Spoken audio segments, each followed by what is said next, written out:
All right, everybody, here we are. I'm back here once again alone in our kitchen studio out here on beautiful Smith Lake here in Coleman, Alabama. We got Dustin. He's still over in Houston, Texas, and we got another special guest. I'll let him tell you who that is. He's a legend in Georgia. I'm just glad I'm old and I can say I can't keep up with him. You over there? You on the line there, Dustin? Yep. Yeah. Okay. Well, yep. All yep. right. It's all yours.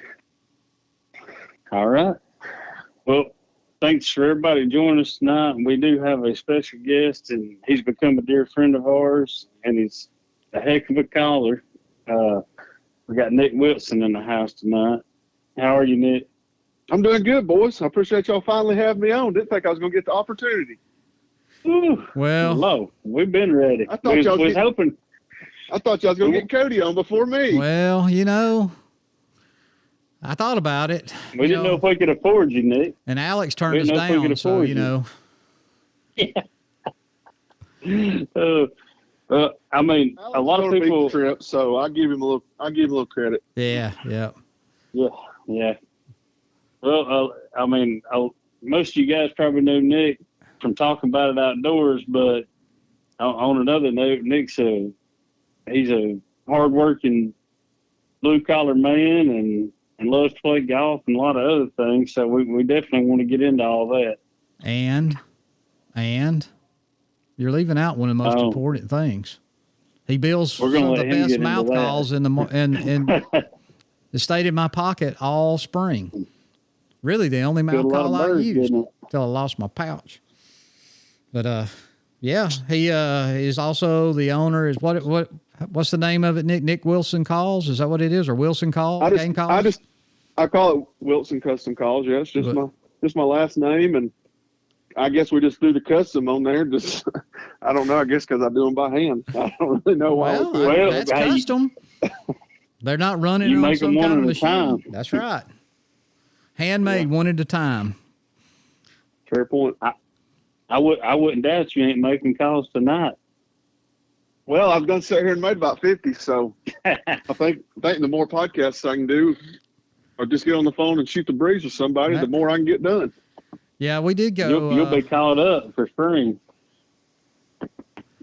I'm trying to catch up. So I sold everything out when we got back from NWTF. Actually, a guy down in South Georgia, they had a Turkeys for Tomorrow banquet, and he bought 100 calls from me and gave out at the show there. And so he bought me out everything I had when I came back from NWTF. So nobody's really buying mouth calls right now, but I'm trying to get ready and replenish because I don't like being behind when it gets here. How many? Well, and go ahead. Y'all done that benefit, and that was awesome what you did on that for all the calls that made. You donated all the money for all the calls you made, correct? Yeah, I did for the month of, was it March? Yeah, it was month of March.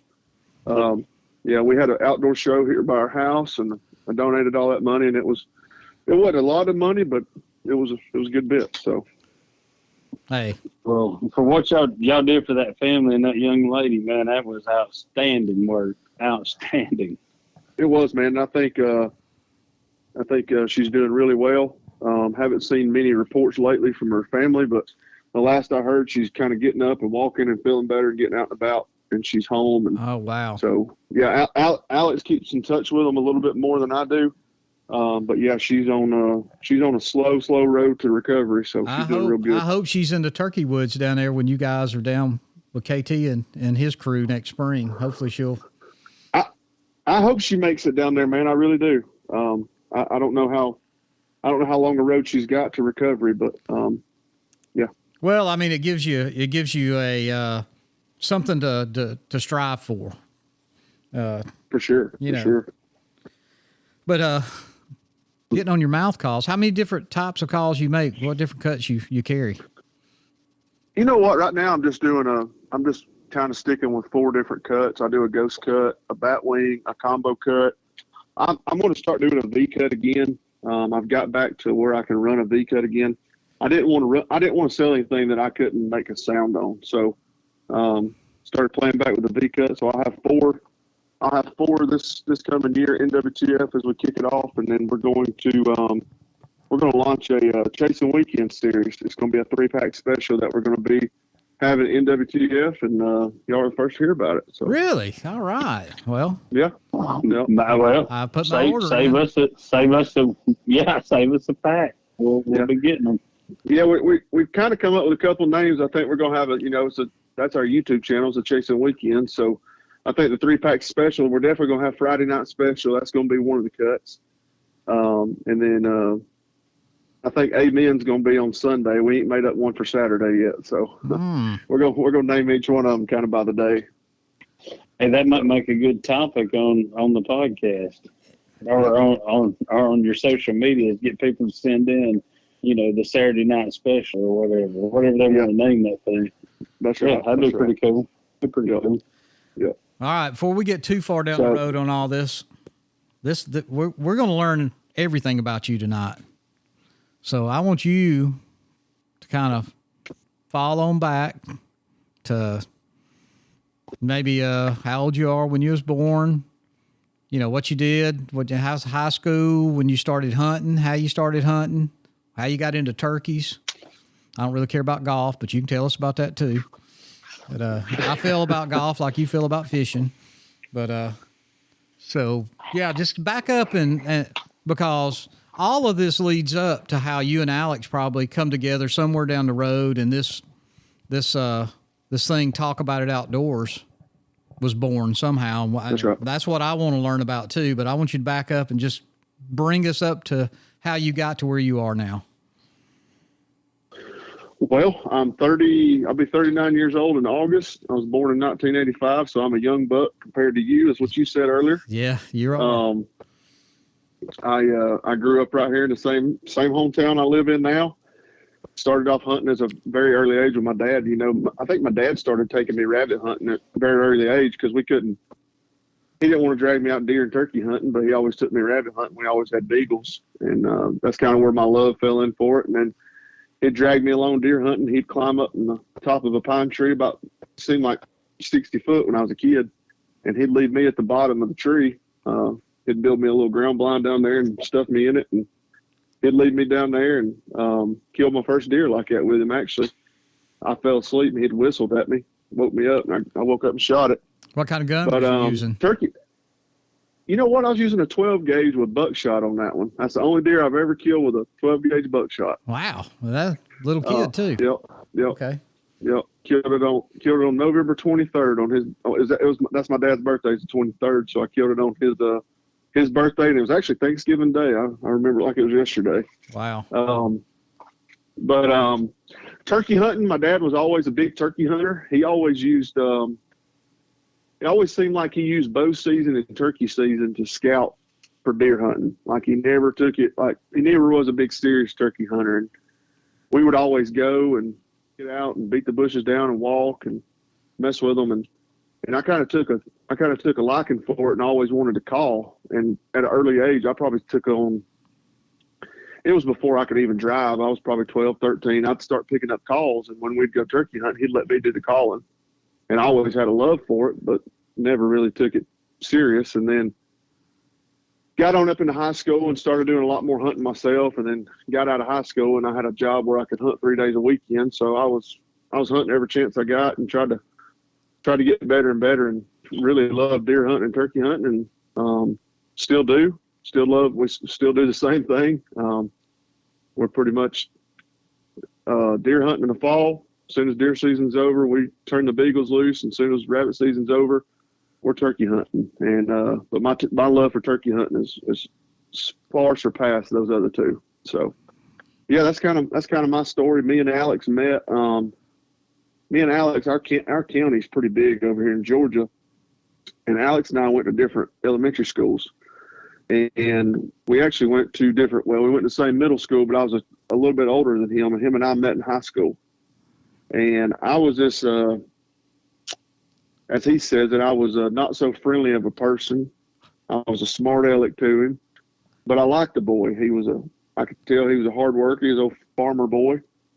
And him and I just got to kind of hit it off. And he liked to run coon dogs, and we started coon hunting together at a young age. And we really, I mean, we hung out, we knew each other as friends, but we really, as older we got, we took this thing serious. And one day him and I were sitting around probably about 6 or 7 years ago. I don't know, 6 years ago. He'll correct me. We were sitting around one day. I said, hey, let's start a podcast. And he really didn't really listen to podcasts at the time. And I just had got into it. And he said, okay, let's do it. Well, about a year passed by, and we never said nothing else about it. We was at his dad's one day, tearing out some stuff, remodeling his house.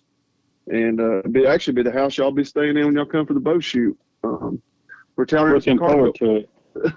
We're tearing out some carpet one day, and he looked at me, and we said, we're going to do that podcast we was talking about. And he went, and probably a week or so later, he went and bought the equipment. We set it up down here in my basement. We didn't have a clue what we were doing, and we've been doing it ever since, I know that like feeling. He tells a lot of like he tells a lot of people. I probably talk more than me and our wives do, because it's kind of a business to us at this point, and we've got to keep the balls going, and it's been a lot of fun. We've met a lot of great people, and it's took us down paths and roads that I never thought I'd have been down if you'd asked me 10 or 15 years ago. No, I remember the first time I guess I was kind of like Alex. Up until about 4 or 5 years ago, I never listened to a podcast. I didn't really know what they were, but I was a big talk radio guy. I'd kind of got away from listening to music and, got into the talk radio world, Rush Limbaugh thing and that kind of thing. And, that'll depress you if you listen to that all day long, because there ain't nothing ever good happens, So I had started listening to just a few podcasts here and there, and I don't really know how you guys were new at it, really new at it. I mean, how many years now have y'all been doing it? 3, 4? 4. November will be 4. Okay. Because I started listening to y'all, and I remember, I mean, I can still hear that thought in my mind is when Alex opened his mouth, I'm going, who in the hell is this redneck talking? But the talk was so interesting, and it was down to earth, and it was normal. I mean, I could relate to everything you guys would talk about. And, and I'm a lot older than y'all. But I do remember I would get aggravated, and y'all probably recall this. I got aggravated. Y'all were just starting, I guess, getting advertisers, and you would just, I guess he would just hit the pause button, and you would drop a commercial in. It might be in the middle of a sentence, and I left a review. You probably still go back and find it. I may have changed it. I don't know, and that was my only complaint, was I would lose track of where y'all were because you'd have a commercial just drop right in the middle of a sentence. And then that following year, this was before me and Dustin really started running together. I was at the World Deer Expo here in Birmingham, which y'all are abandoning, and ran into y'all and actually mentioned that. And I think Alex remembered it. And anyway, I've been a loyal fan and listening to it ever since. And, sometimes we may bring you guys up too much, but why is people texting me? I hope that didn't come through, but I'm sure it did. That,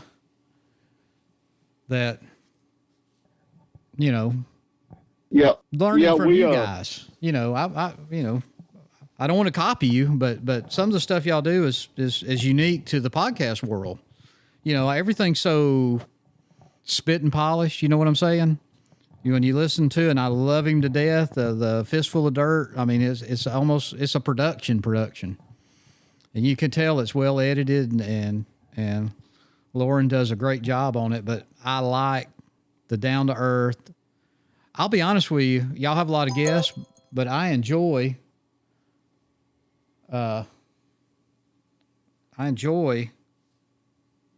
y'all when you're just talking, when y'all just talk about the hunts or whatever, that kind of thing. So anyway, we get we get a lot of big feedback from just getting on there, shooting the breeze. And I'll give a little bit more context of how we why it even came to my mind. So Alex, you kind of mentioned him a second ago, hearing his voice, but Alex would always get on social media. He would write these little, I guess you could call them blogs or stories, or he would do like a short video on his Facebook and just draw so many people's attention, which he always had. And he'll correct me if I'm wrong. Was he like that in high school? Again. Well, that's what I was about to say. He won like class clown, or I don't know. He won something at our school, most talkative or something. But no, a lot of people would like into his stuff and comment and stuff like that. And I was like, man, I know he could do a podcast with me because he can generate enough talk. I don't talk a whole lot. Like if you set me down around a campfire or something like this, I don't mind the chit chat. Sometimes I get talking too fast, but it's just a perfect combination for him and I. And we brought Cody on, and at the same time, and Cody really helped us a lot behind the scenes, get the foundation set. And he don't get on the podcast as much, but because he's got a big family and it's hard for him to get over there. But I don't know, it just works out. I mean, me and Alex had our struggles to begin with, but like anything, you kind of work through it. And we kind of grown up. We've kind of grown in our business partnership now, as you can say, because neither one of us owned our own business. So trying to figure out how to do it has been something fun, but it's been hard too. I mean, there was nights where there's some weeks we were doing 3 or 4 or 5 podcasts trying to get ahead and trying to do as much as we can. But now we got it down to 1, and we feel like we got a pretty well-oiled machine, and we always know that we can improve on certain things, and we do change things up. Like you talking about those ad spots. I came to him one day. I remember what you're talking about. I came to him one day and I said, hey, let's add these ad spots in the center. That's the way Joe Rogan did it, And we got to listening to it. We started getting a lot of feedback, like you said, like, man, y'all cut that off. I don't know where you pick back up. So it's just growing pains that you learn along the way, and we've done a good job with it. I feel like. It's a great show, and night and day from what it was, 125 episodes ago. It's just so much more. I don't want to say professional because I mean it is, but you know what I'm saying. You've got it down, and yeah. Here with us, me and Dustin, we're all new to this, and he and we kind of dreamed this thing up. Where was we at, Dustin? Was that when we were in Texas or Florida? Texas or Florida? I think we're actually in Texas, and then we finalized this thing in Florida. I think because we were listening we were listening to Fistful of Dirt, and that's where me and Cuz started crossing paths and talking. Matter of fact, he texted me today, but or messaged me, but and I'll tell you about that later. But he had said something about Ray Charles could kill a turkey in Texas, and me and Dustin had been out there. How many days at that time? That was like we'd hunted like 4 straight days, killing ourselves, and we were on. We were driving another 6 hours to another guy, because we didn't want to go home turkeyless, and I shot him a DM. Is that what you young people call it? I call it a private message, but whatever. And said, hey, I can see, and I still can't kill one, or something like that. And anyway, it started we're not, I wouldn't say we're friends at all, but at least we know, we know each other. And I talked to Lauren quite a bit, or we email back and forth and that kind of stuff. But so, yeah, I mean, I think, and you can tell me and him, I think we're better. We're already better. This will be episode 17. And I think we're a little bit more comfortable behind the microphone. I think that just takes time. And still, my tongue gets tied, and, just like that meme I threw up on Facebook today, y'all got to forgive me, and y'all were the same way, but I was born in the 1900s. So, it's not like, it takes me a little while sometimes. I lose my train of thought. So, and then again, I really ain't that old. People don't realize on these podcasts how difficult it is when you first sit down and put that headset on and get behind that mic, how much different it is talking on it than just calling up your buddy, just chit-chatting. It's completely different. Yeah, and even if you try not to. Yeah, because you know it's gonna be live. You know people are gonna listen to it. You know you can't back up, and that's that's what we kind of take pride in. Ours is we don't script it.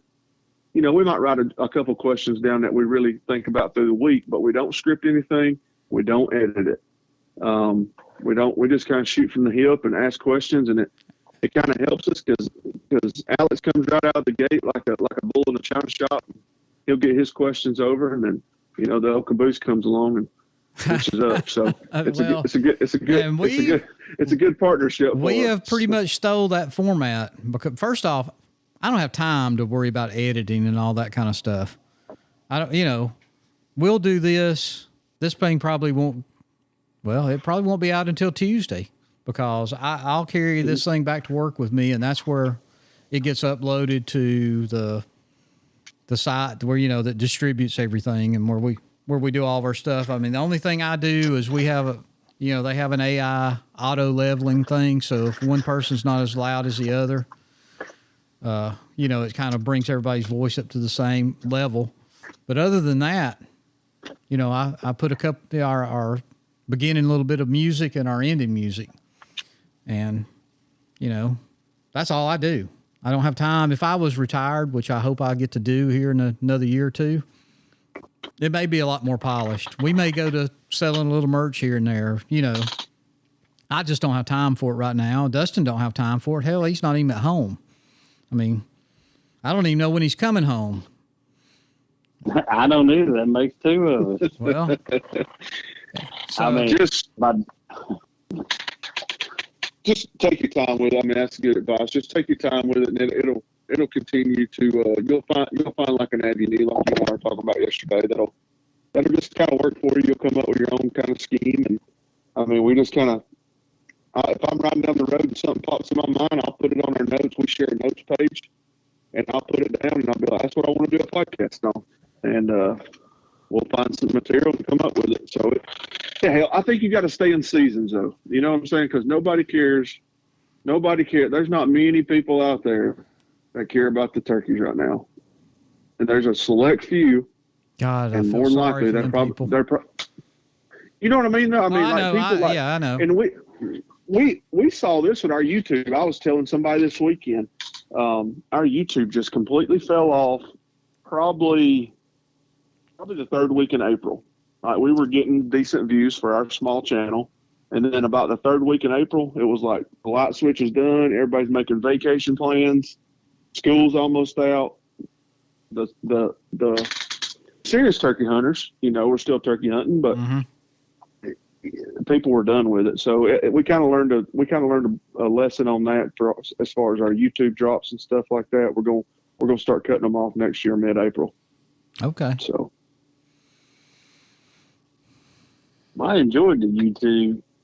I mean, I enjoyed chasing weekends. It was, and that's come a long way. I mean, y'all are doing really good on that. It has come a long way. I would say you could probably ask Alex and myself if there's one thing that we could do different going back to the beginning. It probably would have been if we would have got into YouTube before we got into podcasting. It was harder. It was harder to go backwards in those things because more people watch YouTube than they'll ever listen to a podcast. Well, I've got a question talking about that. Something I was going to ask. So, how did y'all come up with doing this chasing weekends and have the talk about it outdoors? Like, what made you choose a different name for the YouTube video series? Because chasing weekends would have been an awesome name for the podcast as well. That kind of goes right back to what I just said. So we started the podcast first, and the podcast was all we were ever going to do. And we, again, we named it Talk About It Outdoors. So we kicked around the idea. We started the YouTube channel like a year later. We called it Talk About It Outdoors. And I came to Alex, and that was kind of one of the things that we kind of went back and forth on. And him and Cody didn't want to change it, and I understood their side of it.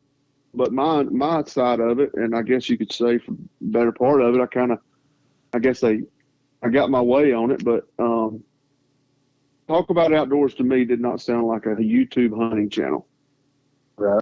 No, not with the word talk in it. I mean, sounds you know what I mean? So that's why that was part of my theory of saying we should have started YouTube first, and we probably could have had a name that would have went both sides. And it is difficult because people don't put those two together.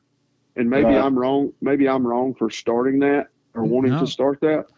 But the name came about as far as, because that's what we do. I mean, we're like you said at the beginning, we're blue collar guys. Most of us work Monday through Friday, except for Cody. He probably won't listen to this anyways. But that's kind of what we do. We go to work Monday, and we're already looking forward to the next weekend. So it seemed to fit for us, and we all kind of agreed on it and settled on it and decided to change the name. And we have. Y'all ain't the first person that brought it up. Why don't we change the name on it? And it is tough because we're I just think we go to these shows and we're trying to explain to two different, like when people walk up to our booth, they're like, what is this and what is this? So we're trying to explain. But again, I never put Talk About Outdoors as a YouTube channel. So right. I hope that answers I think it does. And I think you do a good job of letting everybody know when you talk about it, whether at the show or on your podcast, it's Chasing Weekends is a product, of Talk About It Outdoors, or, you can't say like a sister or something, but, Chasing Weekends is here. We're watching Chasing Weekends because of Talk About It Outdoors. And Talk About It Outdoors will always be there. And we really want to take that Chasing Weekends and we want to make that a brand. Yeah. And really push that. And that's really our focus, is trying to make that Chasing Weekend our brand. It's almost like let's think of Meat Eater as an example. They got Meat Eater up here at the top, and then they got all these root systems of going off of Bear Grease and Wired to Hunt and all these other things. So that was kind of in the process too of thinking like that. Like there's a potential. Alex has talked about starting another series where he just goes on there and tells like a fictional hunting story during deer season or something like that, and we calling it something else. Well, when y'all get ready and want to buy us out, and pay, put us on the payroll, we'll probably come over there. Yeah. Yeah. We're going to put Meeting 2 underneath the. Yeah, just put us under the Talk About Outdoors or Chasing Weekends umbrella. Yeah. Hey, that's definitely a thought. I like it. Yeah. See. Hey, you don't have anybody in Alabama. I'm trying to be fair. I wear my Chasing Weekends hat down here in Houston to work. I'm wearing it part of the week and my Meeting 2 hat part of the week. So I'm trying to spread the love. I didn't bring a Talk About It Outdoors hat with me. I brought a stack of hats, but some of them were to work in. But I've been trying to promote the podcast and Chasing Weekends since I've been down here. So. Well, I appreciate it. I definitely, if I wasn't on a diet, I'd be chasing some Meeting 2 too. Lord, now you're dieting. well, God bless you, because I've been doing it for months now. And I'll tell you, traveling like this, and I mean, I am fortunate. I'm able to cook some meals at my apartment, but I'm at work for 14, 15 hours a day right now, and it is a struggle. I mean, I'm probably going to help the guy from Jack Links do another 10-hour slam like he did or whatever it was with him and Michael Waddell, because I'm definitely helping pay for that next trip. I mean, beef jerky and beef sticks have been that's been my go-to, just trying to watch what I eat instead of going, here and there, McDonald's or whatever. but it is hard. I mean, I have definitely slipped up a few times here, and I got to get back on track. It's tough. Get that Zepbound. You won't even want to eat. Yeah. But it's so worth it. I feel better than I have in a while. And I mean, I showed up here. None of the guys had seen me since we worked Brooks County, Georgia last November. And they're like, "Holy crap, are you sick?" And I'm like, "No, I'm not sick. I'm trying to get healthy and live just a little bit longer if I can." So all of you do. All my friends done died on me. That's why I'm trying to lose a little weight. I weigh less now than I weighed when I got married in first marriage in 1987. Oh no, 89 is when I got. I think it was 89. I'm sorry. So y'all wasn't even. And I was 8 years old. Well, I'll tell you this: this year was probably the best shape I've ever been in my life as far as turkey season. Turkey season, I don't know. I guess just the way I hunt puts me in the best shape of my life. Like I felt like I could have went anywhere this in the lower 48 and hunted this year and been fine. I noticed a big difference at NWTF convention. When I saw you, I went, "Holy crap!" Because I hadn't seen you since August, so I knew you were you were dieting or working out or doing something. And if you're going to turkey hunt and not just sit, and sometimes I've had to learn to just sit. Some of my turkey woods just disappeared. I had to become a patient hunter. The run and gun and stuff, there just wasn't none of it there. But you need to be in shape. And when you go up in those mountains and those hills, and I don't know, they don't call them hollers up there, but I watching Chasing Weekends on some of that stuff, y'all were climbing. Y'all had some climbs. Oh yeah, some of that stuff out there. Yeah, some of that stuff out there in Idaho and Oregon was pretty rough. Now this year wasn't too bad. We went to some flat country this year and hunted, but we still put our fair share of miles on. Do you have a passport? Do I have a passport? Yeah. Because I know my partner done over there. He better get one. I'm working on it. I'm working on an Ontario hunt next spring. Matter of fact, and Dustin don't even know this. I talked to my contact up there, and he's at my fly-in lodge I fish at in Canada that I'm not going to this year. That's where he is right now. And he said as soon as he gets back, me and him's going to be on the phone because Dustin and I, of course, and like you said, we know turkeys. We'll talk a little turkey right now. But, our plan is we're hunting close a little bit here, but, we've got a place in Indiana to hunt. I hope we can find a place in Illinois. I know we can find a place in Michigan. But I've got this guy in Ontario. And I'll be honest, I didn't even know there was turkeys in Ontario until I got to talking to one of the guys that helped run the lodge up there at KB Lodge in Northern Ontario. And he said, "Man, there's turkeys everywhere. You need to come kill them." And that's what this guy said. So, but the biggest thing is getting your gun across the border. And that's what he's going to help me with. And I've already researched, and there's some paperwork you got to do, but I think you can get a shotgun across. You better be in and out when you say you're going to be in and out though. Cause those Canadians are kind of funky on that kind of thing. They're nearly don't let their people own guns anymore. But yeah, I mean, it might be you say, "Hey, I might give you a call and go, hey, you want to go to Canada and hunt turkeys with us?" Because my trip, we're actually talking about getting guns into a place. We're doing some research right now. I think, I don't know, we're 50-50 right now, so I ain't gonna say for sure, but we're thinking about going to Hawaii. Yeah, and there's a lot of strict rules over there about bringing guns in. It's very expensive to go over there and hunt. I'm finding out, and it's not the hunting part; it's the flying and travel. Getting there and staying there. Yeah, exactly. Yeah, and I'm getting sticker shock at some of the prices, but the way I look at it is, my friend of mine, Blaine, I'm sure y'all seen him on Chasing Weekends. Him and I, we're best friends, and we turkey hunt together. And My dad will tag along with us as always when we travel like that. But your wife's going to let you go to Hawaii without her? No. Okay. She's going. It's a family trip. Okay. So, him and I told each other we're both going to be 40. He's going to be 40 this September. I'll be 40 next August. So it's kind of our 40th birthday, I guess, once in a lifetime. And we're probably just going to bite the bullet and do it. And we're probably just going to go ahead and bite the bullet too and buy the guided hunt out there. Yeah.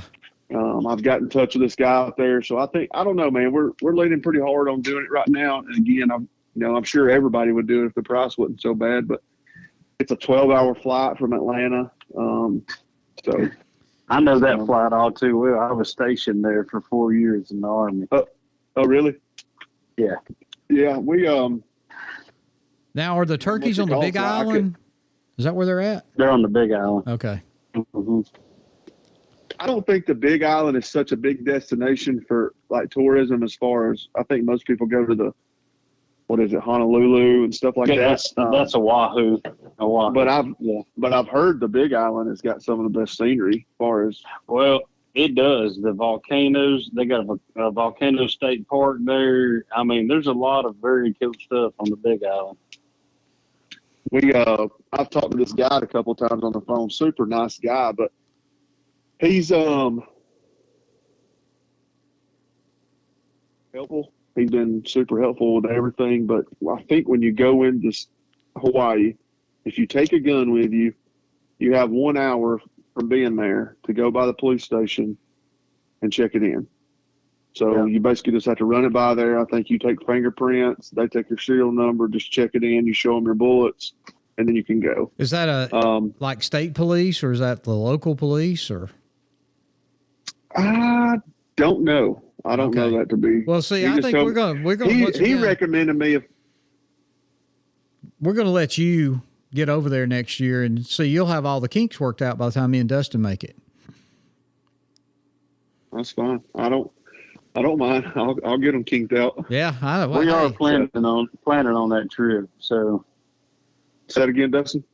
We are planning to take that trip. So, you get it all worked out for us. So. I'll get it worked out for you. That guy was super. He's been super nice and super helpful. We think we got us a good game plan, and we're gonna try it if we can. It ain't no question. The wife's gonna go. His wife's gonna go.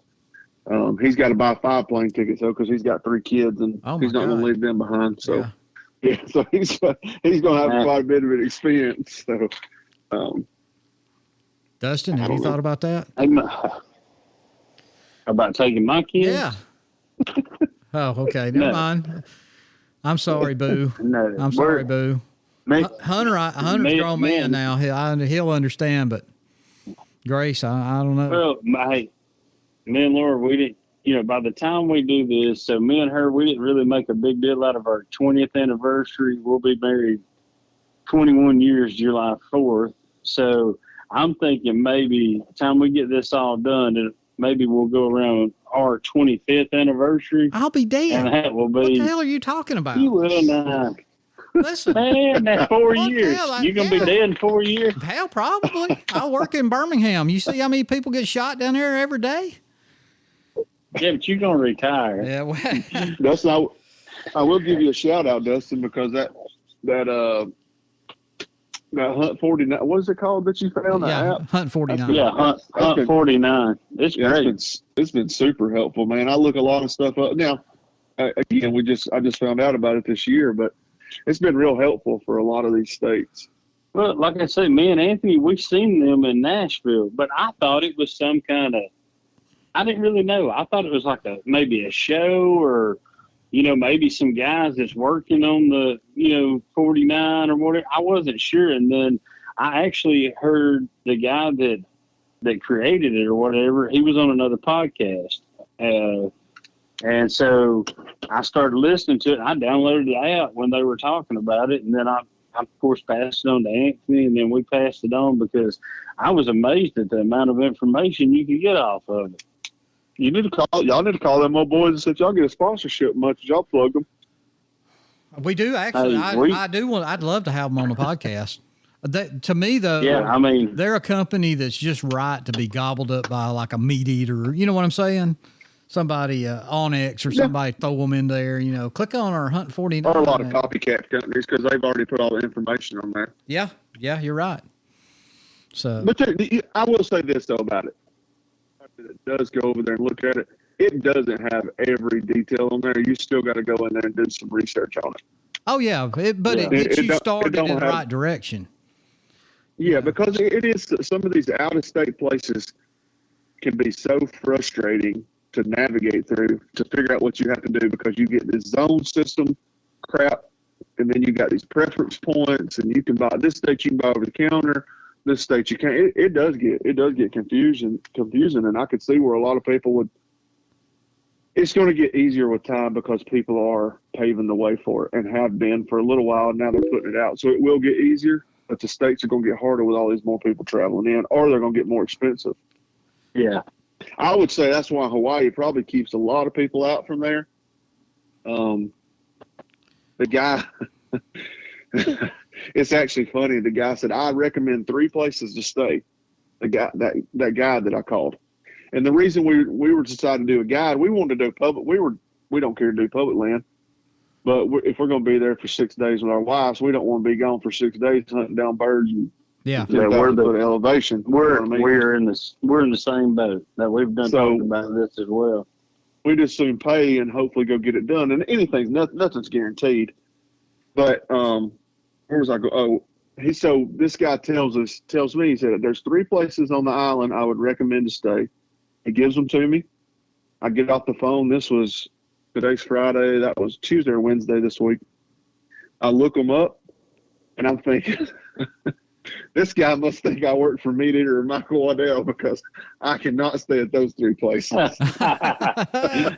he must think I own a heating and air business in Alabama. Oh yeah, right. Okay. Yeah, there is some, but not this one. You're gonna have to scale back a little bit. Yeah, I need to call him back and get the 3 places he wouldn't stay. Hey, Nick, I'll be honest with you. I've been kind of talking, going over the same stuff, and I'm just wondering if you could do, I don't know if you'd be any better going through like a travel agency that'll set your airfare and your lodging and all up, and then because it's not going to be far from anywhere on the Big Island to go to the ranch where you're hunting or whatever. I've actually thought about looking into that.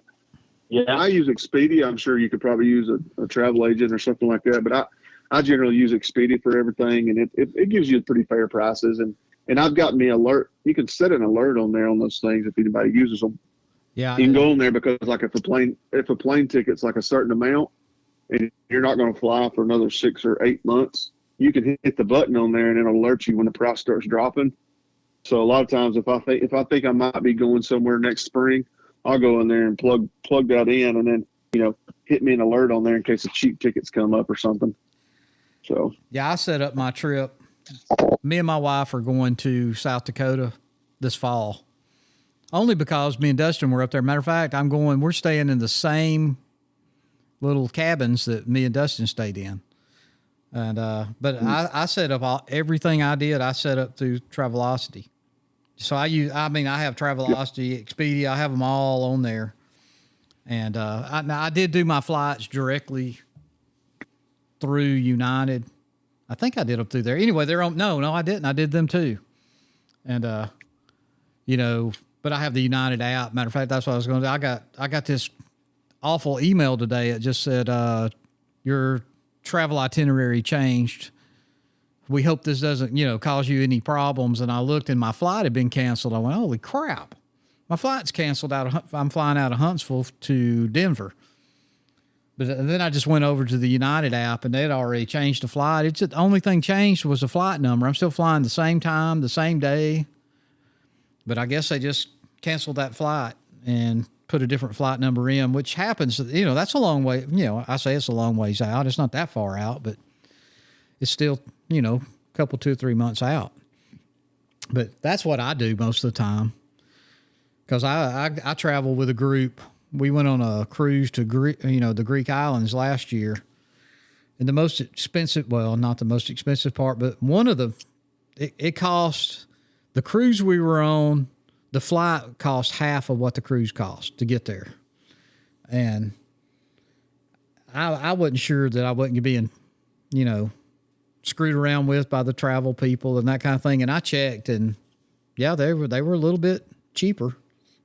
Not much. I could have done it myself and probably not noticed the difference in money, but on a trip like that, I wouldn't do a Travelocity trip to Greece, but I would, because I want somebody to call when the plane don't go. I went to Argentina back in December, and a tornado hit the airport. Actually, we had to fly through 2 airports, but the second airport that was going to get us back to the States, a tornado hit it that day, and Delta canceled our flight.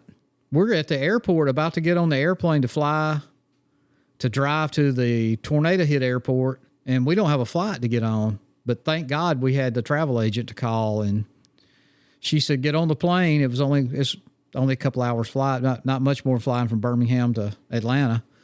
But she said, get on the plane. I will have you something worked out by the time you get there. And she did. We didn't fly Delta. We flew American from there back. They didn't cancel their flights, and it worked out. We had somebody that where you Travelocity or Expedia or anybody, you're just going to have to handle it yourself.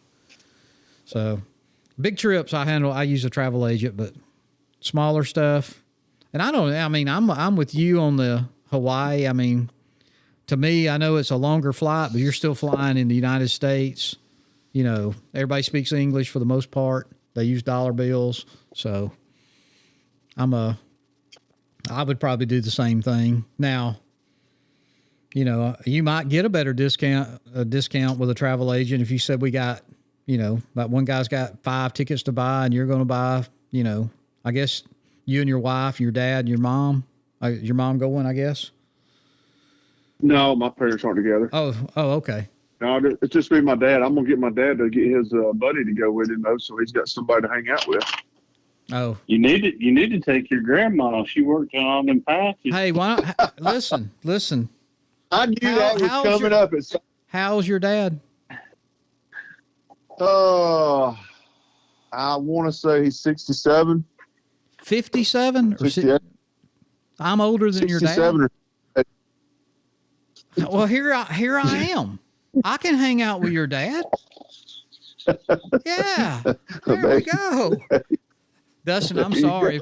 I'm sorry, Dustin, but I'm going to have to probably, I might make a second trip back to Hawaii. Yeah, what's your dad's first name? Jack. Jack, yeah. Me and Jack could get along great.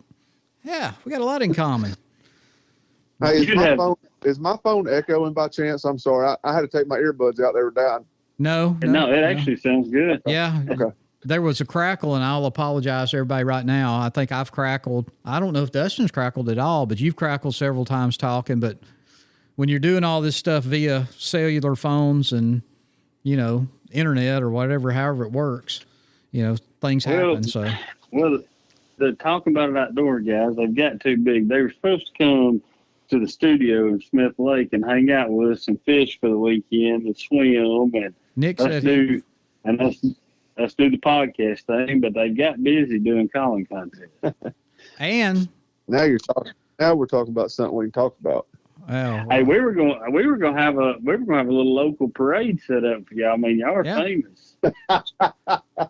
Hey, I'll tell you this. Y'all come over here and see us on August 3rd in Tuscaloosa, and we can all hang out. Well, I'm coming. We'll be there. I'll be there. You won't be there. There's going to be a hurricane. You'll be somewhere else.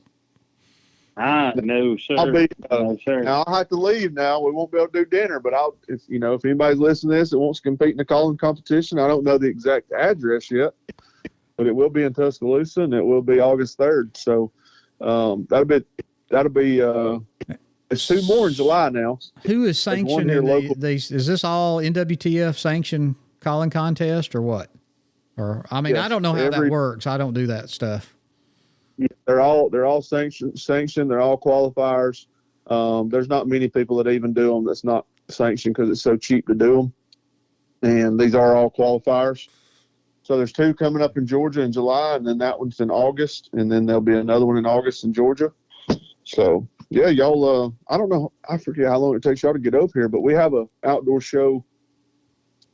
July 27th and 28th, 27th, 28th, 29th, and over here in Georgia. There's a calling competition, good outdoor show. It's not that big. It's not like NWTF. Which one is that? Which outdoor show? That's a GON Outdoor Blast. Where's it at? Is it in Perry? No, it's right here in Emerson. Okay. I used to do the show in Perry every year when I had my outfitting business. Yeah, the Buckarama. Yeah, I've done the Buckarama. So, matter of fact, my wife still wears a T-shirt I bought from over there sometimes, and I'm like, oh, where was that? Oh, that was Perry, Georgia. Yeah. So. Yeah. Heck yeah. Yeah, y'all should load up and bring all your listeners over here and hang out with us and buy some stuff. Well, they can all fit in the truck. Yeah. it just made me an Anthony. Let me tell you, I'll say, hey, shoot us some pictures of your turkey or your deer or a story idea or a guest. My inbox is not full. I don't think I've got the first message from anybody. So I know I know people listen and do things, but yeah, I think. I don't know. I know some people that listen. As a matter of fact, I've been shocked by a few people that's come up to me and said, I like your podcast. I listen to it every week, and I couldn't believe it. I was in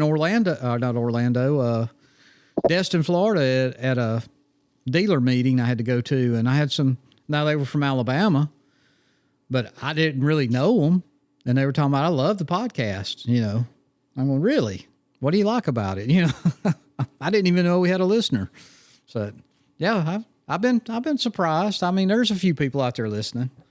I do wish they'd be more interactive with us. I've had some. Well, the way I tell people. Go ahead. Podcasts are about like lawn care companies. There's one on every corner. Oh my God, you're right. Sure. I mean, I'm still shocked though at the people that go, no, I've never listened to a podcast. When you hear about the millions and millions of people out there that listen to them, and there's millions of podcasts out there now. We're just a tiny droplet in the ocean of podcast. So all we're trying to do is grab the coattails of some of these bigger ones and maybe get your name out there a little bit, or get the right person on there that people follow. And you can tell, and I'll watch this podcast. You can tell by the analytics. I think one of our best ones is when we had Peyton on. I mean, she had a lot of friends and family, and she's pretty big in the turkey hunting world. She'd be a great one for you guys to grab and have on there one time. She's a heck of a caller, I'm telling you. And we're going to. She needs to be in that competition. I will put it out here right now. I'll pay her entry fee. We're calling. Yeah, we're calling you out, Peyton Lowe. I'll pay the entry fee. I don't even know what the entry fee is. Don't tell me it's like $500 or something. But I'll pay your entry if you come. I don't want to take all that hardware out with me.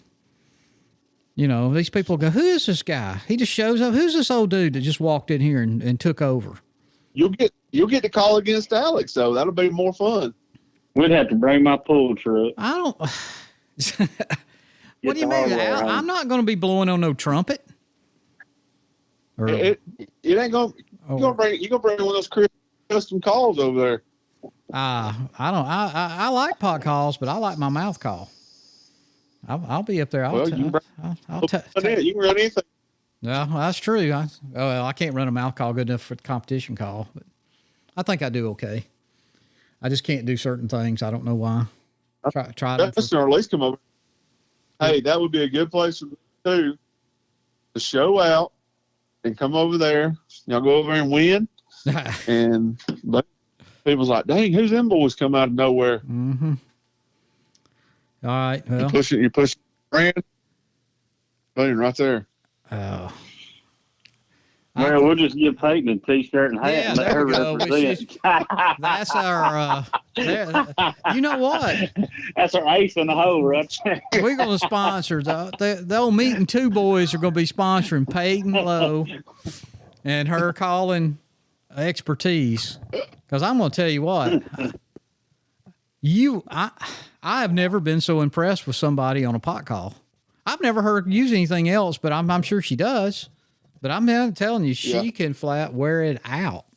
And she's done real well in a couple of contests when she was on our podcast talking about, I think that's the only two she's been in. But, man, what a fine young lady. And when you're my age, they're all young. I wish I would have gotten, I wish I'd gotten this turkey calling contest long time ago. That's one thing I've noticed with these guys. It's deeply rooted. A lot of these guys have been in it 10, 15, 20 plus years. And it's kind of like, it's almost like once you're in, it's almost like a membership. Like once you get in and you hang around these guys a few times, it's like you're part of the club. And well, speaking of that, like I feel just from hearing you guys talk about it and stuff, I mean, is people as helpful when you're at a competition, you know, like if they hear you do something or maybe y'all are warming up and they go, hey, or is people real secretive and competitive and they ain't going to tell you anything because they won't smoke you? No, they're not like that at all. But most people are not going to give any advice unless you ask for it. Right. And especially not before you call. Now they may come up or you may come up to them and voice your opinion. But I think when you get to a certain point, like you got to be careful of who you listen to, and careful how you do it. I don't think nobody's out to get you, but everybody needs to craft their own sound when they get to that and work on that. And I've been guilty of it. I've been trying to like play other people's sound and you just can't be somebody else's turkey. I had to go back to what I originally did. And I fell off there when we. Well, now you're already qualified for Nashville this year, correct? Correct. So you're basically doing these competitions. You're practiced in these competitions and crafting your skill really for Nashville. Oh, he likes them trophies. Yeah. He likes to walk off that stage with his big old chest poked out. Hey, them don't mean a thing to me. I do, but I have been trying different things. I just didn't know like if after you done a run or whatever, you know, somebody come up and go, hey, I think if you'd slow this down just a little bit, or whatever. Oh, definitely. Yeah. But I did kind of learn my lesson on some of that stuff though. Last week there was a boy came off the stage. And a boy came off there, and he's an exceptional caller. He's a better caller than I feel like I am. I feel like he almost should have won last week. He came off the stage, and he said, "What'd you think of my run?" I said, "I thought your run was great." I said, "If I would change one thing," and I said, "Again, these judges may see different." I said, "But what I heard, I didn't think your gobbler yelp was as deep as I personally like." I said, "But you know how these judges are," and sure enough.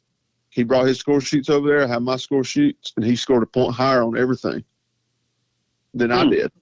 And his gobbler yelp wasn't as deep toned as mine. It just, you're getting judged by human ear, and I think that's a hard part for a lot of these guys to get past sometimes, is you go to different places and you score differently. And I hope if anybody does listen to this that calls and has been calling longer than me, they understand what I'm talking about, and that I thoroughly enjoy it, but you got to take the, it's almost like turkey hunting. You're not going to go out there and whoop a turkey every time. You're definitely not going to go when you get to a certain level and beat these guys. Not every gobbler likes that hand yelp. Nope. You might find one that runs to the barrel, but one that don't even gobble back at you or whatever, So judges are the same way. They got the same kind of ear, I would assume. I will say that contest last weekend in Mobile, Alabama was one of the best contests that I've been to so far in the short time I've done it. It was well put together. It flowed good. It was a good environment. It was kind of like a mini Nashville without the booths. I mean, you had a place to stay right across the street. You stayed there. You walked right across the breezeway, across the road. You had I guess you call it a venue. It's like a little expo thing there. Again, there's no outdoor venues or nothing, but it's a perfect setup. It was well run, and some good callers there, some good people to be around. Well, we're just glad that our home state of Alabama done you right. I didn't bring no hardware home in my regular turkey call, and I brought a little hardware home in the Goblin, and I'm really starting to find something with that. So we'll see. Well, good. Maybe you'll teach me how to do. I'm gonna get Alex, since I'm gonna get him some Bama swag while we're in Tuscaloosa for him to wear. Bring it over and let him get on stage with it. Bulldogs and Braves stuff. I'm just You ain't a Braves fan? No. An Alabama boy, and you ain't a Braves fan. I'm a Braves fan. Do you think there's baseball? First off, I'm not a big baseball fan. I'm just gonna tell you, I'm a Red Sox fan. Okay, that's just the way it is. That's what we call those. No, I've been there a few times. I like it. I like the atmosphere over there. I like the, I don't keep up with it too much till late. We get more later in seasons and stuff. But I never liked Atlanta, to be honest with you. I'm not talking about the team. I'm talking about the city. So nobody likes Atlanta. I know. But I like it better. I like it better in Houston, Texas. Well, Atlanta's about like Birmingham on a larger scale. Yeah, you're right. Yeah. Well, actually, Alabama is Chicago. Actually, we're rivaling them right now with killings every day and night. So, but I don't know. I'm not. I'm for sure not no Georgia Bulldog fan. Me neither. You're not? So who do you pull for? No, I'm not a Georgia Bulldog. What are you? Come on. Clemson. I'm a Georgia Tech fan. Georgia Tech. There you go. Okay. Ain't much to pull for lately. You're kind of like and don't take this wrong, you're kind of like an Auburn fan. You like the underdogs. I mean, the people that don't get a lot of respect. I shouldn't put it underdogs, because Georgia Tech's good in their own right. Don't get me wrong. And Auburn is too. But Auburn will never be Alabama. They'll never be Georgia. Just like, Mississippi State's never going to be Auburn or whatever. They'll have their good years and good runs. And I tell you, look, the Tide's got hard times coming. I feel it in my bones. I'm not saying nothing, but I've been very quiet this year. I'm usually, I can brag a little bit every now and then. But like I told my kids, I said, dark days are coming. I've been through these dark days. I was here. I was grown when Bear Bryant retired, and I know what happened for all those years. There's never going to be another Nick Saban. Love him or hate him, they ain't going to be another one of him. Just because football's changed so much now. Could they be one? Yeah. If somebody coached under that man could go anywhere in the world or anywhere in the United States and coach a football team and win if they used his outline and did it word for word how he does it. Or did it, but you can't do it that way anymore because of just how college football, to me, it's ruined with the portal and paying. I'm not against paying players by no means. The schools are making millions and millions, but there's no loyalty. So I didn't mean to get off on football. That's another rabbit hole. And I was about to get embarrassed and try to rein this thing back in. We said we wasn't going to talk Turkey too much. And here we was on turkey calling. But of course there's three of us here. Turkey hunters on I know. But here's what I want you to do. And I know this thing's carried on for about an hour now, and we gotta bring the train to the station here sometime or another. But I've heard you do it on your podcast when you have some of the Pinhoti boys on there, and you've had several of them on there. Even Alex's, man crush. I assume, I don't know if Dave's been on there or not, but, oh, did I say that out loud? I didn't mean to say that. I want you to tell us a story about Alex that Alex would never tell us. Oh, you should have prepped me for that one. Well, he's digging deep. He's saying, what can I do? Well, I feel like there's so many of them. You just got to pick one. A story Alex would never tell. He would never tell. Now, I'm not saying something, bad or like that. I'm just saying something he wouldn't. I know Alex, and you know him better than anybody. He loves to talk and carry on, but something he wouldn't tell that I want to come out on this podcast that he'll go, that SOB, I'm going to get him back for that. And I'm not talking about you. I'm talking about me for prodding you into telling us something. I wish you'd have prepped me on this one. Well, this is kind of like y'all's little instant question game y'all play. Mm-hmm. Since me and Nick supposedly the quietest on these podcasts, and you two are the talkers, I don't really know if there's anything that you two wouldn't tell. Be honest with you. I did tell about my brown flag. What do you think, Nick? No, there's something. I got a story. I got a story. All right, tell us one.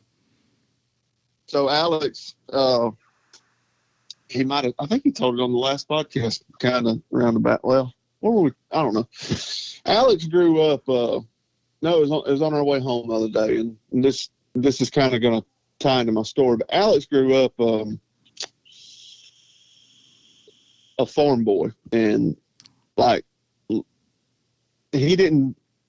Before him and I met in high school, like the way he's told me how he grew up was basically they got their butts out of bed and they went and picked up chickens and they did this and that and they sat down and they ate dinner together and the old, let's call it old school, probably how you done it. Thank you. Just they did family time, they didn't play off, we didn't have stuff, whatever. They got up and they worked hard, went in the hayfield and yada yada yada. So and then Alex even said the other night, he said, we hardly ever got to go out to eat. They eat every meal at home. So Alex really didn't do, from what I'm gathering, he didn't do a whole lot up until him and I met. So he probably knows by this time where I'm going with this, but we go, I don't know what grade we're in. We're probably seniors, me and one of my best friend, Brandon. And Alex goes with us, and we go over to this party somebody's having on the power line. And Alex is sitting in the center. And this time, Alex is about 60 or 80 pounds less than he is now. He was a little beast. Wow. He was a little skinny guy. He was about to blow away. And me and Brandon's always been pretty hefty fellers. And Alex is sitting in the middle of that truck, and he thought for sure that he was going to go to jail that night. And he was freaking out because somebody said the law was coming. And he had never been out, so he was worried to death he was going to get his ass beat when he got home. And he was freaking out. I mean, I couldn't, it was hard to describe because he wasn't there, but he'll know exactly what I'm talking about. But he was, we got to go. We got to get out of here. We're going to go to jail. We're going to do this. We're going to do that. And I was like, you just need to sit over there and calm down. We ain't going nowhere. We ain't done nothing wrong. We wasn't drinking or nothing. We were just out there hanging out with a bunch of people on the power line. But it was, I guess that's one of the, oldest memories I have of him, of kind of getting out of, at that point he was getting out of his shell. I don't even think he could drive then. He was probably 15 or 16. He might've been 16, but yeah, that was a pretty fond memory, I guess. But we ain't even told that on our podcast. I didn't bring that up. Yeah, I'm shocked that didn't come up. No, I don't think we've ever brought that up. Yeah, he's definitely a character. He peeled back the layers in high school, though, and there's a couple more. Oh yeah, I could probably come up with, but I feel like somewhere down the line we're going to hear something. Matter of fact, he may do it himself. I'm not beyond. Listen. I've told crap on myself that I wouldn't, I'd never, I thought I wouldn't want anybody to know, but I'll get diarrhea of the mouth sometimes and it just comes out. Yeah. Well, here's something that's probably, it probably won't resonate with your listeners, but probably will y'all. Alex and I, we've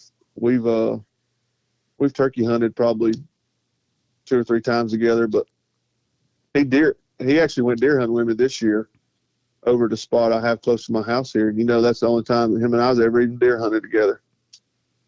Really? Mm-hmm. We've kind of had our groups that we hunt with. Like we got our deer hunting groups that we hunt with, and turkey hunting groups. Now that he's a hardcore turkey hunter. But yeah, a lot of people. You've ruined him. You have ruined that man. A lot of people are blown away by that. I can't get over it. And I think I told you that the other day, that I cannot believe a man that didn't even really want to talk about turkeys much just a couple of years ago to his eat up with it. Not just hunting, but now into the calling. I mean, my God, he's crazy. And one day he's gonna back you in a corner and say, "You did this to me. Look at me. I'm broke. All I've got is these box calls everywhere." You know. So the ones that Anthony didn't take. Oh, he better hide that box call when I come over there in August. I'm gonna get it. I just want to play it. I peeled a couple of layers back on his life, I guess you could say.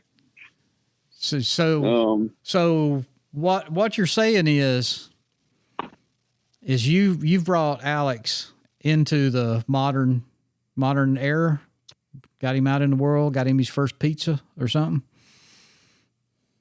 There's a good chance he might have went out to McDonald's for the first time with me. I don't know. No. I know. I like giving him a hard time. I love kidding him about Mr. Owens. I think it kind of gets under him. You can't get much on him, and I just like it. I like screwing with him. And I'm an old guy. Well, it's amazing to me. Go ahead. It's amazing to me how all of us how we've all meshed so easily. I mean, I feel like we've known you guys forever, and I mean, we haven't known you but a short time. I mean, we always have a good time and, good conversations, and it's been a blast so far for us. Well, you had never even talked to him until the Deer Expo last year. That's when you met him, right, Dustin? Yeah. Well, we went the year before, and you had stopped and talked to him, and I just kind of stood there because I didn't want to buy a hat. I didn't really know. Nick basically made me feel bad about it, and I bought a hat, and doggone my son took it from me. I didn't even get to wear it. Oh, you got to buy something from us while you're here. So I buy something, and then they quit coming. So. Well, I hope if I've layers back on Alex's life, he's peeled a couple back on mine. I hope he appreciates me a lot more now than he did back then, because I know I was probably a butthole and a smart aleck to him, and probably led him a way that that I feel like I'm on a better path to nowadays. So we've had a great relationship, and I enjoy our podcast and everything we do, and hope if anybody's listening to this, they go over and check it out and keep listening to y'all's, and you load all three of them up and come see us in Tuscaloosa. We will. Yeah. We're going to. I'll be there. He'll be working a hurricane somewhere, but I'll be there. I promise you. Well, Nick, while we still got you on here, though, so put out when the archery shoot is, in case somebody's interested in coming to that, and when y'all are going to start pre-registering and all that, and how to get your calls. So get all that in there. Yes. Well, you can actually pre-register right now. We haven't made a post on it, but the pre-registration is up, available on talkaboutoutdoors.com. It's the first thing that pops up when you go to the website. Click on it. We're going to run the pre-registration till like middle of July, and we're going to cut it off. Anybody that pre-registers now, their ticket price includes a shirt. So when you buy a ticket, you have to put your shirt size, so we make sure we get the right one. And then all my mouth calls are on the same website. You can go on there for any of our apparel, shirts, hats, mouth calls. Probably before turkey season next year, going to add these sweatshop tall pouches on there. Yes. But yeah, you guys can go over there and do that. The bow shoot is August 10th in Wauwusca, Georgia. It's a fun-filled day full of events. We got some call makers set up, some couple of different vendors set up, and people just be hanging out. We're gonna have barbecue and have a good time. If you want to see some guys run around and go get whatever that they need there, that'll be me and Anthony. Yeah, we're the Gophers. We're the Hey Boys out there. Hey boys, you're all run down there and get some water. Hey boys, go get us some more buns. I'm gonna bring. I'm bringing my swim trunks this time though. We got a steel target with a 3-inch hole, so I bet that was my favorite part, Nick. That was my favorite part of the whole thing last year. We stood there for hours watching that. I bet there's 75 arrows wasted at that thing, if not more. I bet there's more than that. It's crazy. Me and Anthony stood there for an hour and a half watching them get pinged off that thing. So, I mean, them arrows get expensive. They're a lot more expensive than a bullet. Yeah, they are. Yeah. Well, I mean, maybe not with just a field point on there, but you throw a broadhead on there and you've got, $25-$30 out there slinging it through the woods. Mm-hmm. But no, I enjoyed listening to that ping, ping, because we was off down there talking with one of the vendors that was there. And I suppose you're going to have vendors again this year? Yeah, probably actually about the same ones, maybe a few more or a few less. The bow shoe's going to be set up in the same exact spots, 20 targets. We'll start early, and usually I think we finished last year around 2:30, 3 o'clock. So I think last year we had 130 shooters, I think. So we anticipate having probably about the same amount. Hopefully the weather's good, and hopefully it's less humid and don't rain the morning of this time. So yeah, all I can say is if it's like it was last year, dress very comfortable and cool clothing and hydrate. It was, yeah, hydrate. Yeah, and between now and then, if you guys need me and Anthony, we're going to be there. We can come over. We can come over earlier, whatever y'all need. Any way we can help y'all. So. Yeah, I heard y'all were staying up the road yesterday, and old Papa got worried about y'all driving down the paved road on the side by side. Hey! You're not supposed to bring up all this stuff. I was just listen. I know we're over in Deliverance World up there in the mountains of Georgia, so I have to worry about that kind of stuff. I didn't know if we had Boss Hog running around and Enos and all that bunch. Oh, gonna catch us on the side by side, yeah. Oh yeah, you're talking about Pops here. Oh yeah, I thought you was talking about Alex's dad was worried about us riding side by side. No, I was telling him. I'm talking about my grandma over there on the other end of the phone there.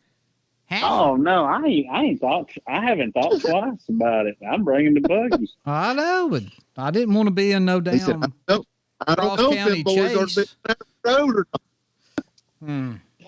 I'm pretty sure them on the board boys or Wilson can get us out of whatever we need to. It's about time to wrap this up, I think, boys.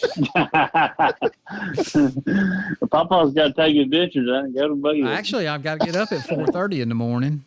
So, I do. That's just to drink coffee. Well, I'm still in turkey mode, so it's not hard to wake up. 4 o'clock. I get up at 4 o'clock. Hey, if I was going to leave, what time would I get up? What time are you leaving in the morning? I'm leaving here at 5 in the morning. Oh, I'll get up at 4:45 and meet you to the truck. You boys have kept me up late tonight. It's 11 o'clock in Georgia. Well, we're getting you set for that skid steer ride tomorrow. Yeah. 95-degree weather. I ain't got a cab on that thing either. And it's hot here. Oh, I mean, you walk out in the mornings, it's terrible. But I'm working 7 days a week, and I have to get up about 5:40 every morning, and I roll into the apartment about 7:30 every night. 7:15.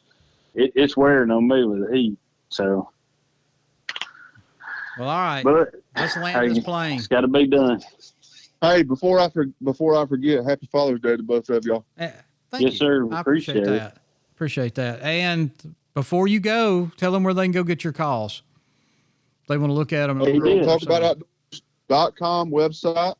You can shoot me a message on any of my Facebooks or Instagram. I got a Wilson Custom Mouth Call Instagram. I got a TikTok. It gets closer to turkey season. I run some sound files on there. I'm gonna start having some in my bag when I go to these calling competitions, because there's some guys last weekend wanted to buy some at Mobile, and I didn't have none available for them. So unprepared. Yep. But never again. That's right. Hey, tell me something. What does Alex think about his? I mean, I finally found him a Realtree call bag. Is he happy with that thing? Is he happy? Have you not seen the pictures he posted? That's every damn picture. I asked him. I said, "You gonna take that thing on the cruise ship with you?" I'm sure he's got it with him. He probably packed his underwear in it. Baby carriage. Did you? I didn't know you found that for him. God, I found it. I come across that thing on eBay, and it was Realtree, and I thought, there it is. That's all he's talking about. And I sent it to him, and it wasn't but a few minutes. He was like, "I got it, thanks." He bought it. He totes that thing around like it's a baby carriage. You should see him.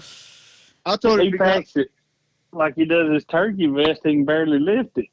I told him if he got many more calls in that damn thing, he's going to have to get a wheelbarrow. I put wheels on the bottom of it. Just drag it behind him like a suitcase. He can get one of those little them dollies that you pull the handle and it flips out, and set it on there and drag it into the venue. He needs one of them beach wagons.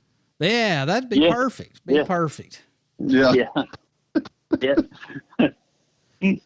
Well, he's gonna be mad at all of it. No, he won't be mad. He won't even listen to it. Probably. He's on a cruise. Remember? Oh yeah. But anyway, that's right. We need to wrap this up. Both of y'all got to go to bed. I need to go to bed. So both of y'all got work to do tomorrow. I'm going fishing. So I think it's a perfect time to call it. What do y'all think? Unless there's something you need to get out there, apologize to your grandma for working her like a dog, making them call pouches. My grandma loves the added work for her. Yeah. I just took her about 9 more yards of fabric. So good God. So she's prepping for NWTF as well. Hey, we get a jump on them over here, son. Turkey season's right around the corner, boys. He said, He said, Grandma, it's too hot to be doing anything outside. You might as well sit in the air conditioning and sew. That's right. Yeah. That's exactly right. Well, all right. If I could get pedal clips and tie these lanyards on here, I would have it whooped. There you go. Hey, I appreciate you boys having me on here. I'm glad you was here. Hope to have you back. We've enjoyed it. I hope we get an invite over on y'all side one of these days. I've been very, very disheartened about that. Y'all treating us like Mossy Oak when we're begging. I begged Mossy Oak I have begged on the air to be pro staff. I don't hear nothing out of them. I thought, hey, one day they're going to call us and say, hey, boys, why don't y'all be on our podcast with us one night? But no, I hear these obscure people. I hear these old callers off down here, and where was that at? They were in Hope Hull or wherever they lived at. I've heard all kinds of people from Alabama, not no meeting too. Never. But don't worry about it. It don't hurt my feelings. Your time will come. I couldn't tell. All right. Anyway, let's call it a night, guys. If y'all good with it. Sounds good. All right, boys. I appreciate it. Appreciate it, Nick, and Dustin, you too, and everybody listening, all 4 of you. I appreciate it if y'all hung in here this long. And be safe, and we'll talk to you next week.